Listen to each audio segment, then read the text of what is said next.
Crosstalk, the unintentional transfer of signals between communication channels, a casual conversation.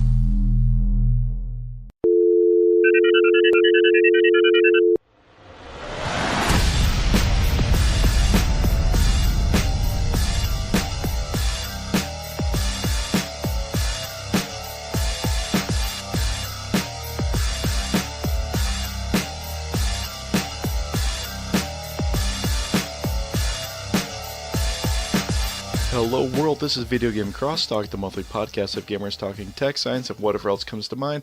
I'm your host Anthony Rossi, and with me this month is actually a two-part eSports special. For this second part, I got to record with Kiernan Ensor of the MAC, the Metro Atlantic Athletic Conference, and we talked about the upcoming Hudson Valley GamerCon coming to Albany at the end of March.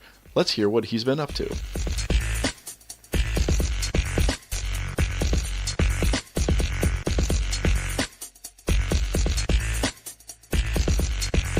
And we are back at it with part 2 of this eSports special. This time I am joined by Kiernan Ensor, eSports consultant for the Metro Atlantic Athletic Conference. Kiernan, thank you so much for joining me. Thank you for having me. I'm excited to be here today. Excellent. So you are one of the main people behind the Hudson Valley GamerCon that's coming to Albany at the end of March, correct? Yes, I'll be serving as tournament director for the tournament, and I've seen it from concept through to today. So it's been a really fun journey and interesting learning experience. Really? Yes. Can you expand on that a little bit? Sure. Last year we really came into the idea of, building out a collegiate esports tournament, and we did it in conjunction with the MAC tournament last year, MAC men's and women's basketball tournament, and it was just a sort of roughly put together 4-man tournament with a bunch of panels leading up to it to really explain to college administrators what esports was all about. And we did it in about 60 days worth of lead up time from initial conversation to execution. And that was an event. That was something. There were stories coming out of that one, and maybe we'll get to some of them later. But now we've been working on this since the day after that event ended last year. So it's been almost a year now, and we've gone through any number of partners, different entities coming on board. The scope of this has expanded drastically. Budgets have doubled. State entities have come involved. It's been a really great experience. I wouldn't trade it at all for any part of it for the world, but it's been a roller coaster of a ride. So partners coming in and out, a budget that has doubled, and state entities that have entered the fray. Yeah. That is quite the ride that you got going on. Yeah. So initially it was just the Metro Atlantic Athletic Conference and the East Coast Athletic Conference sort of doing a joint partnership with the ECAC serving as the lead-up league, and then the MAC sort of serving as the entity that assisted in the tournament production. And that was the original concept last year. And we also partnered with the Albany Capital Center last year, and we partnered with them again. And now it's the MAC, the ECAC, the ACC, CEG, RPI, you name it, they're involved. We have a bunch of local companies helping out as vendors and things of that nature. So a lot of unique sort of partnerships, a lot of different voices in there. And we applied for a state grant to assist in putting on this event, and we were awarded a state grant. So we also have to comply with a bunch of different state rules. So it's been interesting. Wow. Okay, so you said that you had an event last year during one of the basketball tournaments, yes? Yep. It was a one-day event. Okay, just a one-day event. So what was the scale and scope of that event? It was a showcase. That's how we built it. That's how we set it up and did a whole lot about it. It was basically just to show college administrators, because the MAC had been talking with its athletic administrators for a while about esports. And some schools were more involved with it. Some schools were less involved in it. And what really it came down to is there were a lot of people that couldn't visualize it, couldn't see what we were actually talking about. Hmm. So the commissioner of the MAC, Rich Ensor, said, hey, let's do a showcase. How do we go about it? What are the first steps? And it was a little bit cost prohibitive to do it as just a sort of one-man team. So we looked at other regional partners, and we found the ECAC was really trying to get involved with esports quite heavily. Okay. I met with them the second week in January last year, just to see what they were going to do about esports. And their concept was mostly a league, and from there, I pitched them an idea of a tournament, and we went from there. So it went from just a concept meeting to, okay, how do we do this? And now we got 45 days. Let's put it on. Let's do it. Wow. So That's a tight time frame to work with something at that scale. That is a tight time frame. And we have schools traveling. So last year we had Canisius College based out of Buffalo, SUNY Canton based way up there in Canton. We had Marist and we had Siena all compete in the showcase. Originally we had Stevenson University, who dropped out 10 days beforehand, so we had to find a replacement. No. So we had a lot of these things that, all right, we need to find another school. So we were able to find Marist, who came in and eventually won the thing. Not the worst substitute in the world. No, okay. A new challenger approaches and exactly. takes on the tournament. Nice. So it was a really fun sort of time frame. But the schools that participated last year really wanted to see what it was about from a production sort of standpoint. How does it take? What would be the infrastructure that they would need? What would they need to set aside in their budgets for future years? What would it look like? How would they market it? So they were a little bit further ahead than the schools that we have this year coming in. A lot of the new schools that we have coming in. Okay. But they wanted to see what it was about, so they were willing to come and participate last year. So they got a valuable experience, and from that, I joined Canisius College as a full-time. I'm their esports coordinator as well. Okay. So I run the esports program here at Canisius College, and we've grown the program this year from 8 students last year to 65 currently. Oh my good Lord. Yeah. So we compete in 9 different esports, and we have 11 different teams. So we have a couple esports with 2 teams. Okay, so I'm going to take a moment to process that type of growth. So 8 to 65, that's just over 800% growth. Yeah. So that's significant. And how many different are we referring to these as game? I don't want to be disrespectful and say how many games are you playing, but how many different? Well, So what are you games is fine. Titles is fine. Whichever word, we use them interchangeably here ourselves. Okay. So we participate in 9. So let's see if I can rattle these off. Okay. We got League of Legends, Overwatch, Hearthstone, FIFA, Fortnite, Super Smash Brothers, Paladins, Apex, and Call of Duty. 9. There we go. Well, already got Apex into the mix. We're competing in a tournament this Saturday. In Apex. So yeah, we're all on board of it. I've always told my students that if we have a passionate gamer group here on college and I can find them a collegiate tournament or league, I'm in. Let's do it. All right. Wow, Apex just came out 2 weeks ago as of this recording. Something like that. Okay. And I think this is just testament to like how fast or just how present esports is currently in the gaming community. 110%. It's now a process of actual development when they're talking about it at game studios. It used to be a second forethought, maybe we'll have a league, maybe we'll do some tournaments. Now it's built into the actual development of a game. I mean, as far as, and I agree with that, I'm thinking to myself, as far as Overwatch and Apex is concerned, they almost seem to be built almost for that type of competitive matching. Apex for sure. That is, they 100% did that.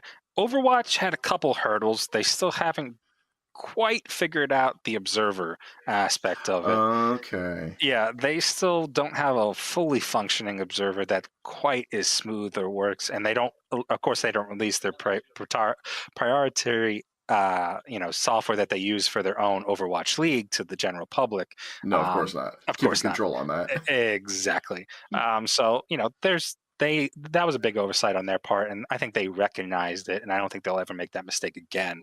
But yeah, Apex for sure. It was built for it. The way that you can see characters in game as on the banners and all that, that's all just gratuity for an audience. It doesn't really do anything for the players that are actually playing. Right. But if you're watching, I mean, that's the coolest feature in the world. it gives you a little bit of an experience as you're playing, but yeah, definitely showcasing for more of an audience observer type of perspective. Yeah, exactly. Whew. Very cool. So we are leading up to the GamerCon, and we have, this is a full collegiate tournament, what we have planned, yes? Yep, all college teams. This is something like, it kind of blindsided me when it was first announced back in September. I think this was, or at least this, when I first heard about it. And just excuse me, and just the thought of a full esports competition coming to Albany of all places, that's kind of what's getting me. There's been a few times on this podcast where I've mentioned how Albany is really positioned pretty well for different types of development, being that we are centrally located between Boston and Montreal and New York City. But it came as a surprise to me, though, that we would have a competition of this scale and of this level of visibility right here in the Albany area. Was there any particular reason why you were looking at Albany to host this event? There's a few real key aspects for it. So first, the MAC has a long-standing relationship with the Albany region. We've been playing at the Times Union Center since it was, the Knickerbocker. That's going back. The Knickerbocker Arena, then the Pepsi Arena, then the Times Union. Yeah, okay. We've played through all three iterations of name changes there. So we have a very long-standing relationship with the Albany area. It's always been a great sort of city centrally located, right? If you're in the Northeast, Boston is a great city. New York City is a great city. Philadelphia is a great city. These are all amazing cities. I love them all to death, but they're busy. They're hectic. They're crowded. Rents are high. Spaces, constantly in demand. So the MAC has always tried to pick a sort of mid-sized city that the competition isn't as high. They can get discounts on, different things of that nature. And Albany's always been a great city like that. Buffalo's always been a great city like that. Okay. So we've always stuck to those sort of cities. And so we did this with esports for the same exact reason. It's easy to get to. There's a great airport there if you're flying, especially on Southwest or any of the other connecting flights that come through there. Trains is really easy. Buses, it's really easy. There's a plethora of hotels, especially in the wake of the Renaissance and all these other ones being built in the last few years. It's affordable for schools. There's a lot of meal options, dining options. And as long as you're in the really downtown bubble of the Times Union Center, it's a walkable neighborhood. It's a perfectly safe place to go from point A to point B. So it really is. We were actually just in that area.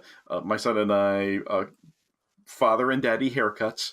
And there's this great little spot called Patsy's. It's definitely an old school barber shop. I was overhearing the owner speaking to one of the newer customers saying how, I guess, either his father or his grandfather had started that shop in that location, and all of the barber chairs are definitely from 1930, all original stuff in there. But you have that type of old city character coupled with all the new stuff that's being built in and around the city. And like you said, if you stay within that downtown area, it is a very walkable city. You can find all sorts of neat little shops and small independent restaurants and diners and stuff like that. All sorts of great things right in the heart of Albany. Yeah, exactly. And I'm a big fan of Patsy's as well. Anytime you got a guy with neck tattoos leading up to the ready to give you a haircut, I'm in. I'm game for it. Let's do it. It's a little intimidating at first with that many tattoos, but he's like the friendliest guy. Oh yeah, great people. Patsy's, highly recommend them, and a grade A haircut too. So just besides the atmosphere, they can really do their job. So always love Patsy's. All right. So let's get into the event itself that's coming up. Okay. So we have a whole list of schools that are coming. How many schools total are going to be participating in this tournament? So we're still finalizing the list of tournaments. This is sort of just a brief overview of how many we have right now. Okay. So we're going to have 16 teams in each title. So we're playing League of Legends, Overwatch, Fortnite. Not all schools are going to compete in all titles. Some will, but that's not a necessity. Okay. So, we'll probably be in the range of, I would say 20 schools will actually probably be in attendance for the event, Wow. with over 48 teams and over 400 competitors. So it's a lot of gaming going on. A lot of gaming. It's going to be a jam from 9 a.m. on Saturday till 10 p.m. Saturday, and then 9 a.m. again on Sunday till probably about 9 p.m. Sunday. It's nonstop gaming. There's not a single break in the event. We are gaming from dusk till dawn, and it's going to be great. Okay. So I'll definitely be at this event. I don't know if I'm going to be able to pull 12-hour shifts. I'll pop in and out as the day goes on. Fair enough. Yeah, but I'll definitely be making appearances. I'll be trying to get some live interviews while I'm there. But yeah, that's going to make for some long days, some long nights. But it's what you're going to do when you have a tournament weekend, right? Yeah, I come from a traditional athletics background. I remember the days where we used to have to do, 8 basketball games in a day. Like, this is the same sort of grind. It's the same sort of adrenaline. It's the same sort of rush when everything goes right, and fear when everything goes wrong. So it's a fun event. I will need a shot of adrenaline on Monday to get up, but otherwise, it's really worth it. Yes, maybe it won't kill me. I will survive this. I will be able to make it through. Yes, I say that now, but let's see. Let's see day off. Right. Well, so aside from the tournament, what else will we be having at this? Because it's called GamerCon. It's not being referred to as an expo, or excuse me, it's not being referred to as necessarily as a tournament solely. Where we have the name of the Hudson Valley GamerCon. So what else will we have there? So we'll have some vendors. Unfortunately, it happens to be on the same weekend as PAX East. Yeah. Yeah, to be fair, when we decided this, PAX East hadn't released its dates. So I always like to say that, they copied us, but right, they're dirty. The big dog still wins in the fight. So yeah, unfortunately, that's going to happen. So we're going to have some vendors. A lot of local companies are starting to join on recently. So we'll have some vendors. A lot of the gaming studios will be there from the capital region. So if you're not familiar with these guys, they do a lot of great work. So we'll have Vicarious there. We'll have WB. We'll have Velen. Hooray! Yeah, so they're all going to be in attendance. They'll have vendors there. They're also all excited to watch the event. So this is double dipping for them. We'll have a couple local esports companies there as well. So Claim to Fame Entertainment, who does a lot of grassroots sort of organization in esports in the Albany region, will be there, and Gaming Insomniacs, who you just interviewed, also will be there in attendance. So it's going to be a good mix. And then a lot of our schools will have sort of their admissions people there, because this is an event that's really targeted at the high school age group of students who are like, okay, I like gaming. What's out there for me?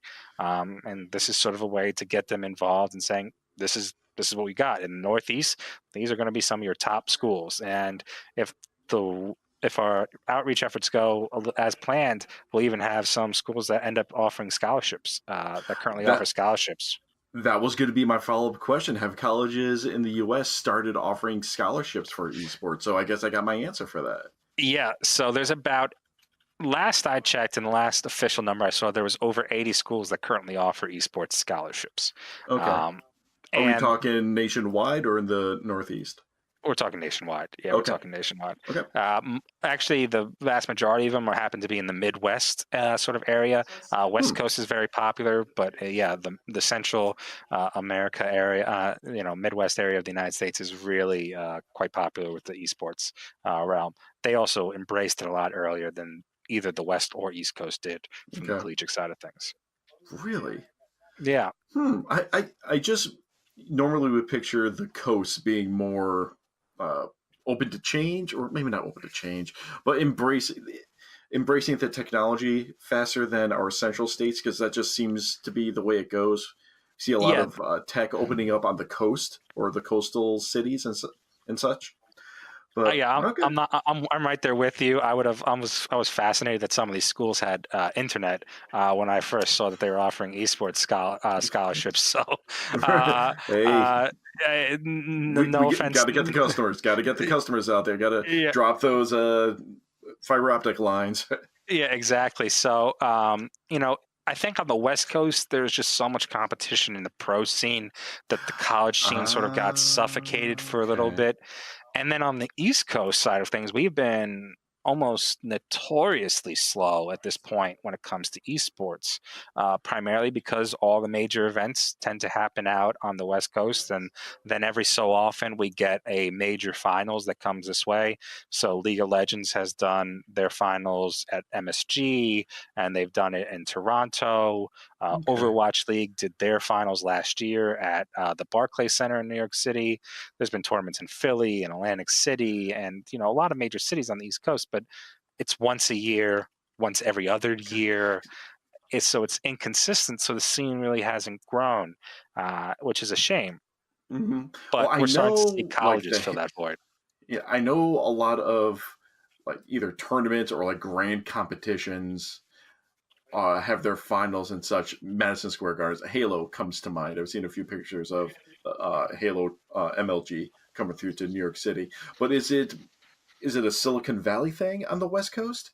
You It's think? uh it's a little bit it's where the developers have such a tight grip on their esports right now. We see it from Blizzard, we see it from Riot, and we could debate the points whether it's good for esports, whether it's bad for esports, for 12 hours, and neither one of us would come out as winner or loser in that debate. Right. So they built their studios, they built these arenas where they're close. They felt no need Well, it makes to go sense. out and build a facility in St. Louis or Philly or New York City even. Right. So they're all in Los Angeles for the most part, and that's where they are. Well, yeah. I mean, if this is where your studio is located and you want to have control over how it's presented, then yeah, you're going to build the infrastructure that's close by and easily accessible to you.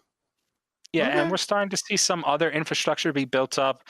So Las Vegas, Dallas, Florida have all had esports arenas specifically built. These are just facilities built to host esports tournaments and Okay. esports leagues. So that's been a really interesting development over the last 18, 24 months. So there are arenas out there that are just dedicated for esports at this point in Hmm. time. So as I'm thinking about what the possible setups will be, I visited Gaming Insomniacs. They let me take a few pictures around their studio. Super awesome guys, and they have a pretty distinctive setup with each team on either side of a large projection. Excuse me, on either side of a large projection screen, and that's where the main viewing happens. So, have you gone over like, physical layout and furniture and equipment placement for how this tournament's going to be set up at the Capitol Center? Yeah. So there's going to be three massive stages set up, pretty much all against one row. And both teams will be on one side, and the projector will be more behind them than in the center of them. Okay. And the projectors at the Albany Capitol Center are massive. So everyone will be able to see them from about 3 or 4 blocks away, as far as I'm concerned. Okay. Uh, and then so the stage is set up. We'll have all tournaments will be going on simultaneously. So we'll have a Fortnite stage set up with 4 PCs. We'll have a League of Legends set up with 10 PCs, and then we'll have an Overwatch stage set up with 12. Okay. And all the events are going to be shoutcasted, professionally commentated. We are bringing in commentators for those events, Oh and wow. they're Okay. all going to be broadcasted on Twitch. You still should come out. Please buy tickets. But if you can't make it and still want to tune in, we will broadcast all of our Oh matches shit. on Twitch.tv. But so if you're in the arena, we have, I've worked with the Albany Capitol Center, and we're going to isolate the audio. So if you're sitting in a region where the one match is going on, you'll only be able to hear that match's commentary. And then if you walk over 2 rows and sit in the other seating arena, you'll hear the other game's commentary. So it should be actually a really sort of cool audio visual experience Oh nice. in the setup itself. That sounds like it's going to be a blast. Yeah, it should be great. And, really, this is going to be an opportunity for the students. A lot of them have watched LAN events. They have maybe gone to one to experience, to watch. They haven't had a lot of opportunities to play in such an event. So for Okay. them, this is like nirvana. This is like heaven. This is what they've all dreamed about. I could talk for my players and other players I've talked with that are just super excited for the opportunity, and that their schools are providing them as well. This is some cost for the schools to put up their kids for a couple of days, bus them, Hmm. feed them. Especially if you bring in multiple teams, it's an actual Oh, expense. So, oh yeah, yeah. and it's not cheap to do that. We talked about how Albany is, it's cheaper. Well, it's clearly cheaper than New York City. That's just a given. That's its own separate beast. I've mentioned that before. You could keep mentioning that because New York is just its own beast. But other larger cities, yeah, it gets proportionally more expensive. And if there's an event happening, businesses got a business. If there's increased demand for facilities, then they're going to adjust their prices as required or as needed. But it's a significant investment for schools to send out their athletes to do things like this. I mean, I can tell you right now that Canisius is going to send 20 students. So all you have to do is a quick little search and say, hey, 20 students, that's 8 to 10 hotel rooms, Mm-hmm. that's for 3 nights, that's 6 meals. Like it's a costly endeavor when it comes down to it. But so it really shows that the schools are taking this serious, that Mm-hmm. they're putting time and money and investment to build the scene and to draw in new students. So it's really a Yeah, positive thing. So it should be great. yeah, and esports is definitely coming, and it's Yes. good. It's coming. Like we're just now accepting it here in the U.S. Like we're on like the very early stages of accepting it. Just because it is foreign to us does not mean that it's foreign to the rest of the world. These types of events. So it's good to see that the colleges are picking up on it finally. Absolutely. So, will there be any additional like panel discussions or panel talks or speakers that are going to be at this event? So we have a lot of experts that are going to be attending the event, and we're currently evaluating whether or not we're going to do panel discussions. I think we're all in favor of doing it, just so that people can get some Q&A and really hear, the local business community and the local media can really get an opportunity to hear what these people think about esports going forward. Uh, it really is going to depend on how the next couple of weeks shape out. We're looking at a couple possibilities for other events going on during our tournament. Okay. So we're evaluating a couple options internally and a couple proposals. And if none of them come to fruition or none of them seem feasible, we'll really start evaluating panel discussions once again, Okay. because we know we have people there. Between myself, Dan Coonan at the ECAC, all of our game studio heads will probably be in attendance. We're having a couple other commissioners and those sort of figures in the esports world. We're inviting people down from Montreal and Toronto. So we'll have plenty of people there. Mhm. They're coming down there to enjoy it for the most part, but we can guilt them Put into them to some things. work. Yeah, Put we them can to guilt them. work. Oh, and Vicarious Visions, just so you know, I am going to be swooning all over you guys as the huge Destiny fan that I am. So just quick heads up. Vicarious, if you have a panel discussion, I may or may not be in the front row, just kind of all doe-eyed and open-mouthed, and I love you guys. Yeah, Vicarious, great company. I know them from my Tony Hawk Pro Stater days. Oh, man. When they made those games, I mean, those were iconic to my childhood. So I played way too much Tony Hawk during we my all did. college years. We all did. That was just the thing. Like, it was a great handheld game. It was a great console game. Mm-hmm. It's iconic. It really is. Okay, so actually, let's keep going on that. So clearly, you have a big passion for esports and everything that it involves, to the point where you're helping to organize this massive tournament. But for you personally, what's your personal gaming style like?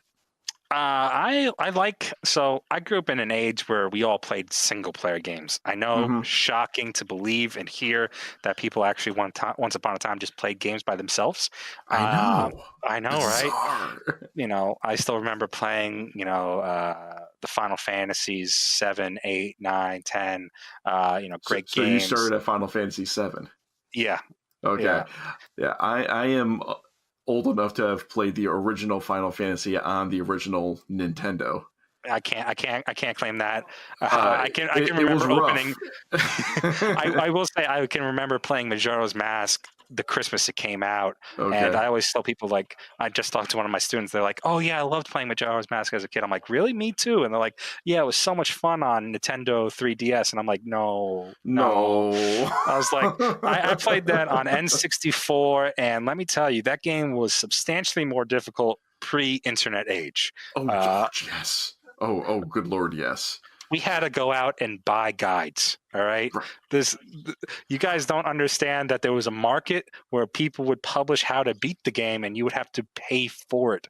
It wasn't just a Google search away.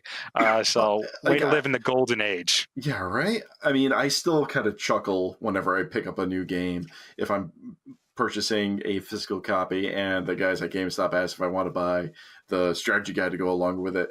And I think to myself, listen, look at me. No.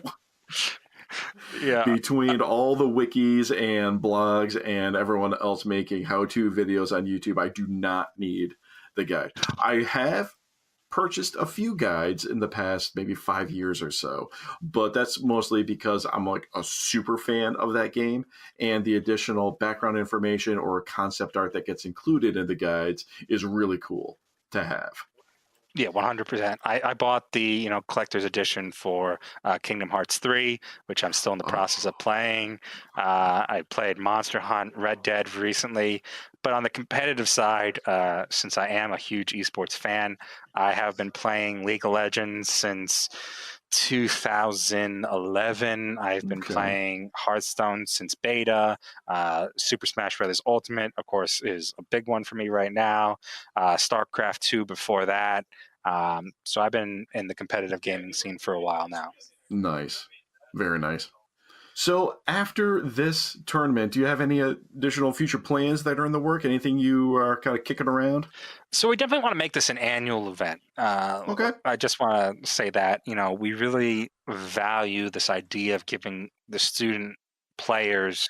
I know I don't want to say student athletes right now because that might tilt some people here. Oh, But jeez. student players really an opportunity to compete for championships in a way that shows off their dedication, time, and preparation. It's so easy to just say, "Hey, let's do an online tournament. It's cheap. It's inexpensive. It's easy to manage. This is how they play most of their matches anyhow." Right. But it doesn't really showcase what they've done. It's not a real way to say, "Hey, this is almost a reward for your time and dedication." So we really like the idea of making this an annual sort of championship. It hopefully stays in Albany. Can't confirm that at this point in time, but it Hey, really will business depend is on. business. Yeah, Business is business, you know? it will depend on how this event seems to go over. So we're excited about that. But All yeah, right. And so live events are always something special. agreed. I mean, I have watched a bunch of reveals on Twitch. I've watched video recordings of different concerts. And while it is great to see the performers and all the action up close with unobstructed camera views and stuff like that, there is nothing, I repeat, nothing like a live event. There is nothing like being in a crowd, being elbow to elbow, getting all sweaty and disgusting with someone who's just as enthusiastic about the event as you are. And as horrible as some of the conditions can be, you talk to anyone who's gone to a live rock show, and they will describe the most horrific conditions ever, but they will always go again because there is nothing like that type of live experience where you can't just see the players on screen. You can see them 20 feet away from you. You know, you can't just hear the crowd through your speakers or headphones. You're part of the crowd yelling and cheering along with all the other fans. So having live events like this, sure, it's cheaper and easier to do the online only, but having the occasional live event definitely is something special. Yeah, 110%. And, as the scene grows at the collegiate level and sponsors and things of that nature start taking more notice, really this is going to be our first real, true, honest to God broadcast of the event. And we're really taking it, we'll make an announcement on the 11th, but, we're bringing in a physical production company to do this. And they have done top tier esports events Okay. prior to this. So I'm going to tease a little bit, but on March 11th, we will make the official announcement. And, at this point in time, they're going to bring an air of professionality to it, an air of, this is how esports should look. So it's not going to be me and my two best friends trying to stream this off of a laptop. Produce this off a laptop. These guys are going to know what they're going to do. They're bringing in staffs. Like we're talking, Wow. I think we have like 15 people coming in for the weekend to put on these 3 streams because we're streaming every match of the tournament. We're not missing one single thing. So there's going to be 3 simultaneous streams. You're going to be able to watch and cheer on your teams and get to know these players. We'll do interviews. We'll do the whole works. So Okay. it's going to be treated professionally. It's going to look professionally. And hopefully that grows the online audience. Hopefully it gains some traction there. And if we can come back and say, hey, you know what? Last year we peaked at 2,500 concurrent viewers. We had a total of 8,000 people view over the course of the weekend. Then we can really actually show some physical numbers saying, hey, this is what we did. And people can start taking some recognition of that. Nice. All right, so we're going to move into the final sections of this podcast. We actually have some listener questions for this section, or for this half. So first off, we got Aaron Sturdivant from the Horror with Sir Sturdy podcast. Aaron, thanks for writing in.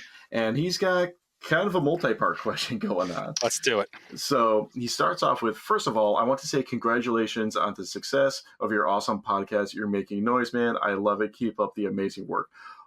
Oh, thanks, bud. You growing up a gamer, Anthony, did you ever think where we grew up would be so involved in gaming? And honestly, no, not in the least. I mean, not only was I just young and not thinking about that, because when you're younger, you're just enjoying the game. You got a game, you play with your friends, and it's great. You don't think about much of the outside world because you just haven't experienced it yet.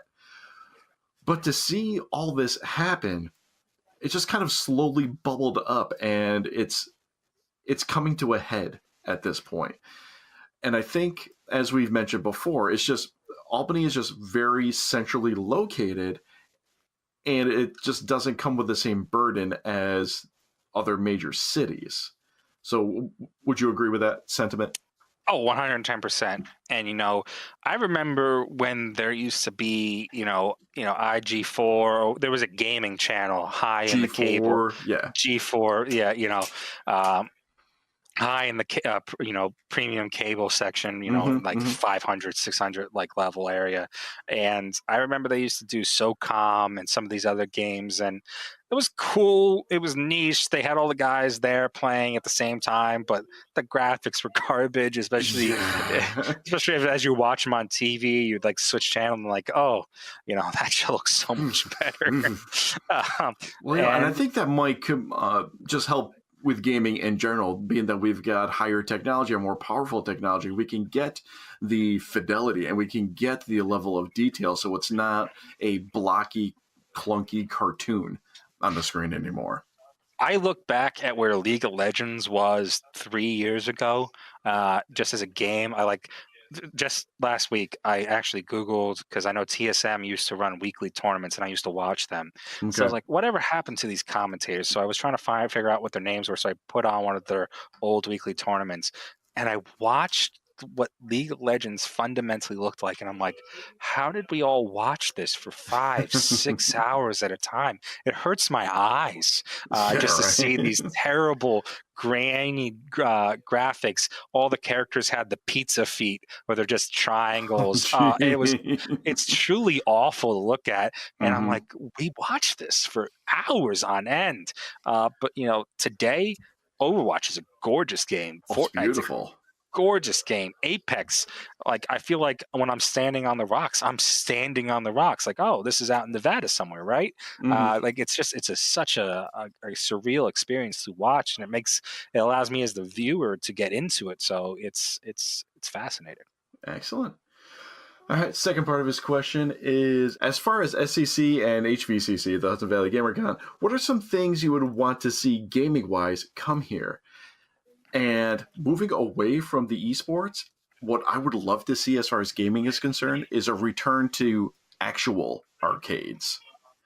Not these Dave and Buster's where everything is to produce tickets and you pump in your credits or quarters to get like 30 seconds worth of gameplay, and it's mainly just a game you play against your friends. I want to return to the old school classic arcade of like the early 90s, late 80s. What about you?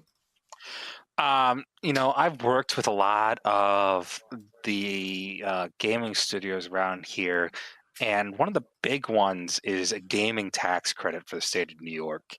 Uh, Uh, that actually was in the news a month, 2 months ago. Yeah, it's been an idea that's been debated for a while here Okay. in the state of New York. And it's one of those things that, you know, as we're constantly trying to attract new talent and keep new industries here, uh, this is something that we should really be evaluating. There is no reason that every game should be made in California. None. Right. It's expensive. I mean, to live in San Francisco, where a lot of these game companies are held, it's massively expensive. Los Mm-hmm. Angeles, the same thing. And while we have 5 or 6 game studios here in Albany, and that's great, and Rochester has a few more, and Buffalo has 1 or 2. So you're starting to see these gaming hubs be built up here in New York City. What they really need is just a leg up, just something to say, hey, we'll give you something. It allows you to make a game cheaper, attract better talent, and grow the space.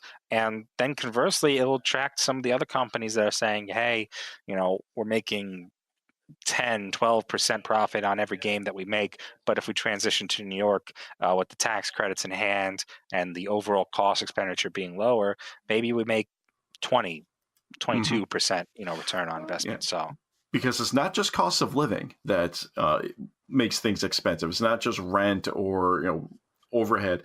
It's on top of that, you have to pay your staff comparable wages to live in that city as well. yeah, I think the average computer science graduate in the state of California makes something like $115,000 upon graduation. Yeah, Now, they're flocking to LA and San Francisco, which means and that they're living in like halfway in poverty. yeah, exactly. At that They get rate. really attracted by these 6-figure salaries, like, oh my God, isn't this amazing? And then they're living in like a 1-bedroom hovel. Uh, Right. and they probably share it with someone. So So, it's you pay 80 grand in Albany, you can own a house, oh, start easy. working on your second house, like so it's a massive expenditure shift. But schools need gaming studios need sort of an incentive, and if Mhm. New York State becomes one of the big states with that sort of incentive, and all the schools, RPI, RIT, NYU, all the schools that have gaming development programs here in the state, it would be great. All right, cool. And to wrap up Aaron's question is one last comment. Best of luck with the future of the podcast. And I'm sure I'll see you at some cons this year. Last and most importantly, you have an awesome family. So thanks for the love, Aaron. Thank you so much. Thanks, Aaron. And Judge Greg at Judge Greg is Law throws in a question from Twitter.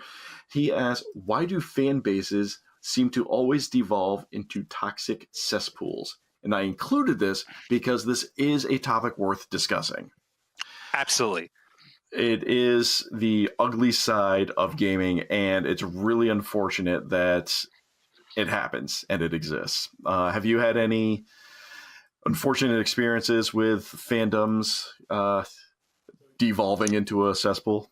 Yeah. So working in gaming and being a part of esports, it's a fact of life. It's nothing we can debate about.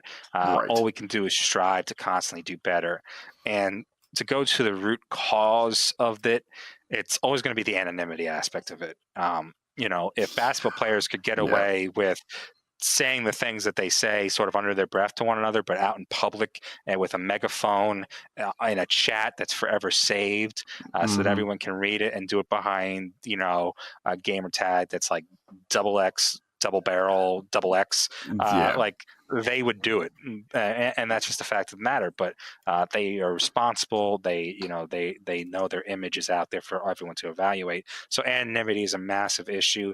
And then we allow in the culture of gaming itself for certain things to be acceptable that are not, That shouldn't sexism. be. Mm-hmm. Yeah, sexism is the big one. Misogyny in esports has been a well documented issue, and it's not that female gamers are any worse at games or have any less interest in games or anything of that nature. It's just that it's sort of fragile egos on the male side of things. It's they're not being encouraged to play because if some of these games have a large learning curve. To get good at Fortnite, to get good at Overwatch, to get good at League of Legends, it's not like you got good one night. You didn't just have the skills, woke up and played the game. It took you 3, 4, 5, 6 months. And or guys get the benefit of the doubt of, oh, they're learning the game. Female gamers always get the judgment of, well, oh, you're just a female. Stupid girl playing the game. Yeah, Oh, stupid girl playing the stupid. game. Why do you suck? This is, go back in the kitchen. Like these terrible comments that no one should ever say. And instead of people calling them out on it, their friends laugh, think it's funny, post it on Reddit, and just constantly. And it gets encouraged that way. Yeah, it gets encouraged. So it's terrible and it's wrong. And sort of one of the benefits of esports is taking out the anonymity of so this is a college run program here at Canisius. It's run out of athletics. I oversee and report to the athletic director, so I don't tolerate any sexism, racism, homophobia, any of those aspects that are really prevalent in gaming.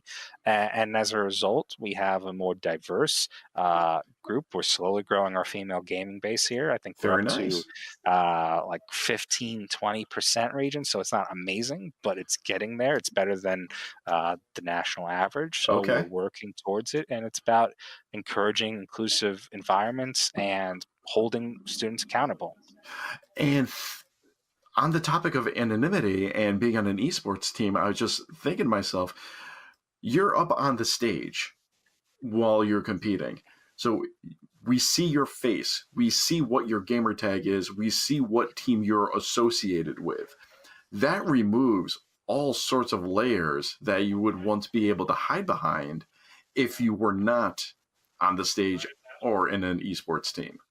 Yeah, and even more so than that, like we have, BM rules in the ECAC leagues that we're currently competing in, and I will tell you that I heavily work with the ECAC on this event, and I've also helped them formulate just in my own free time and wanting them to succeed on their esports league. And we've handled issues of this nature. Not too many. There's only been about 1 or 2 over the course of about 8 months, so it's not been that bad. But what we do is a lot of the kids stream. I've watched so many 6-viewer streams that are coming out of a dorm room, or some schools have a facility. Canisius has a facility that we built out on campus, and I listen to hear what they say, what they're writing, what they're typing, what they're saying in their own comms.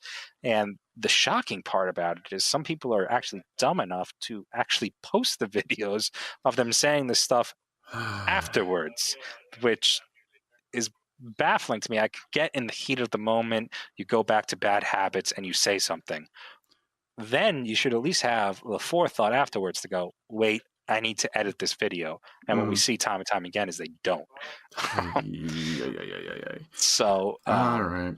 We've had some issues, but it's just holding them accountable. We've forced. I don't think we've gotten to the ban stages, but we've had some players sit out, and we've had them write apologies and do different things. So it's really about holding people accountable and getting rid of the layer of anonymity. Okay. All right. And we are at the conclusion of this, but I have one final question for you. At the end of all my episodes, I asked all my guests the final 5. The first 2 questions are always the same. The last 3 have a theme. But for the sake of time for these multi-guest episodes, there's one final question. And that question is, coffee or tea? Neither. What? No, I live off of pure drive and I don't know, dreams and unicorns. I don't really know what gets me through the day, in all honesty. But I don't do any caffeine. What voodoo black magic do you consume to keep you going? I pretty much so like my work schedule is horrific. I have 4 matches today, so I have my Overwatch team is actually just hopping into their match right now, and then I have a Hearthstone match that starts at 10:15, and oh geez, okay, and then I have class at 8:30 the next morning for my graduate program. And what I always tell people is I get very little sleep during the week, but on the weekends I just hibernate. 12, 14 hours at a time. You can't wake me. So that's been a working strategy for me for these past 27 years, and I'm sticking to it. So no coffee, no tea. All right. Well, so we will wrap this up. Kiernan, do you have any end of show plugs you'd like to throw in there?